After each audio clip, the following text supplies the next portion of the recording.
continue with our discussions. So why is it pH measurement and buffer? So why is it important that the pH of the body fluids like bloodstream remain virtually constant? So blood pH has an ideal level of about 7.3 or to 7.4. So this is the maintaining pH of our body. So any changes of the pH, especially in the blood, so the microorganisms or bacteria, even virus, will take advantage of the unbalanced pH. So it will lead to cause infections. So too high stomach pH, in short, it will affect also the digestion process. So our stomach maintains the pH 2 to 3 for digestion purposes or functions. Okay, so kidney and lungs have primary rules in keeping the blood pH normal.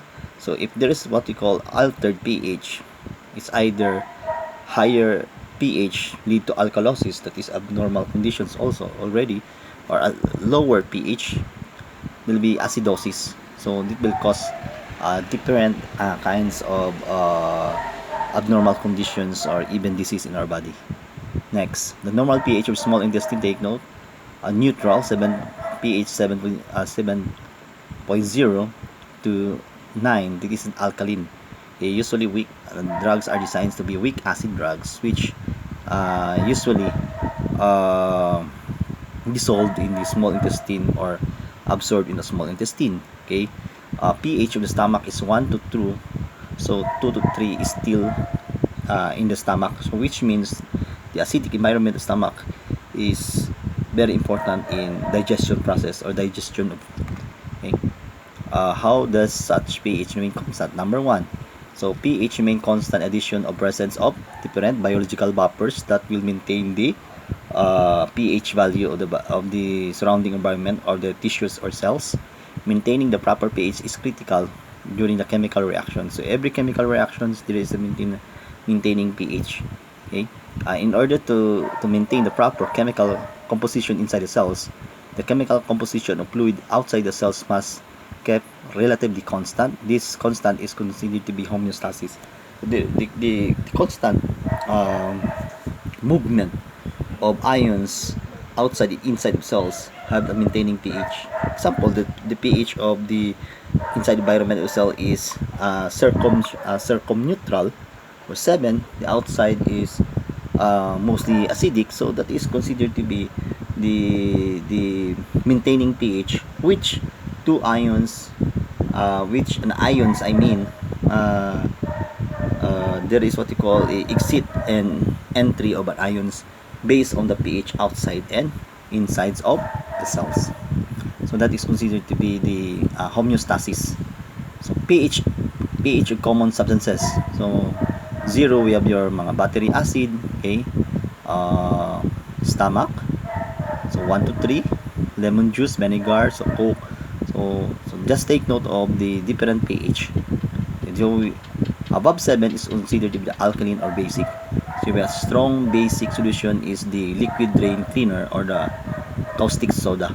Okay, so bleach, oven cleaner is also strong alkaline solutions. Next, pH effect. So most drugs are weak acid or weak bases. Why? Because if weak basis drugs enters the body, so it reaches the stomach for dissolution process. So that weak base drug interact, I mean, with the acidic environment of the cell of the stomach, so it will interact and then dissolve. If that weak acid drugs reaches the small intestines, and there is what we call dissolution process also happens.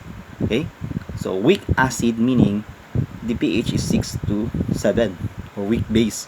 So if the stomach is 1 2, so weak acid can interact with the strong acidic.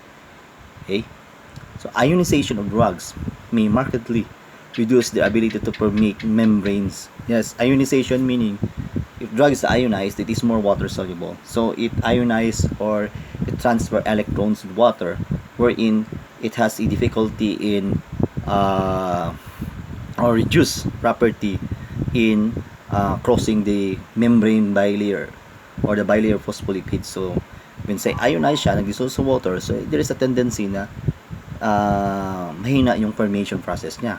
Okay, the degree of ionization of drugs determined by the surrounding pH and the pKa value.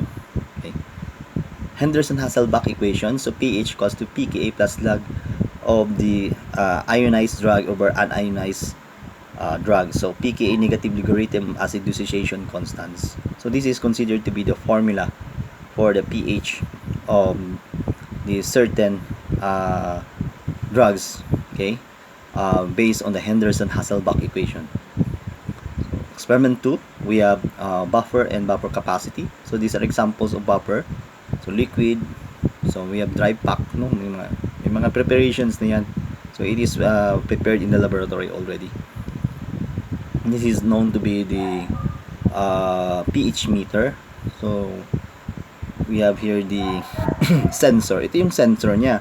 So usually when you do the calibration, so you use water, and then after cleaning with water, then you dip into the buffer solution. So wait until the value of that certain buffer is constant, then that is already calibrated. Okay, so if there's no changes in the value there based on the monitor, so meaning calibrated na yung imuna pH meter. Okay, hopefully by next time you can see this one.